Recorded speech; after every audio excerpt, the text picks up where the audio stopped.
Yayasan Bantuan Hukum Sumatera Selatan Berkeadilan menggelar pelantikan pengurus Dewan Pimpinan Cabang Kabupaten Musi Rawas Utara. Dalam momen tersebut, Ketua Umum YBH SSB Sigit Muhaimin secara resmi melantik sebanyak 25 orang pengurus DPC YBH SSB Muratara. Pelantikan ini turut dihadiri langsung oleh Bupati Muratara Devi Suhartoni. 3 tokoh dikukuhkan sebagai pengurus inti DPC YBH SSB Muratara, masing-masing Ivan Fahrezi sebagai ketua, Wildan Hakim sebagai sekretaris, dan Rian Nofriansyah sebagai bendahara.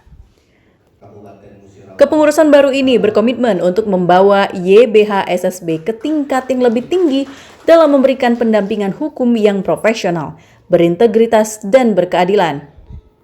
Dengan hadirnya YBH SSB di Kabupaten Muratara, diharapkan masyarakat kurang mampu dapat memperoleh bantuan hukum yang layak dan berkualitas. Ke desa-desa,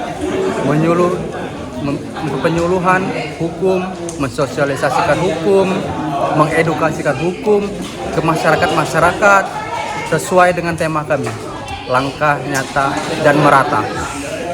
Syarat untuk mendapatkan bantuan ini seperti apa itu?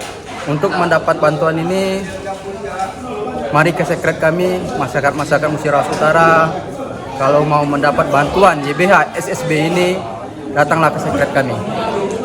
Datang ke sekret kami, konsul masalah hukum, konsul masalah apapun, dengan gratis, tidak dipungut biaya sebesar pun. Oh, jadi bagi masyarakat Muratara yang mengalami masalah hukum bisa datang ke YBH ini ya? Ya, bisa. Oke, pesan kepada masyarakat yang saat ini ada masalah hukum, mungkin dia takut mengadu kemana, bisa ini pesankan? Pesan kepada masyarakat, jangan takut dengan nama hukum, perjuangkan hak-hak kalian. Kalau kalian takut masalah hukum, kalau kalian takut didiskriminasikan, mari ke kami, ke YBH. Kami akan kawal masalah kalian, kami akan dampingi kalian sesuai prosedur yang ada. Dan tidak dipungut, sekali lagi tidak dipungut biaya sebesar pun.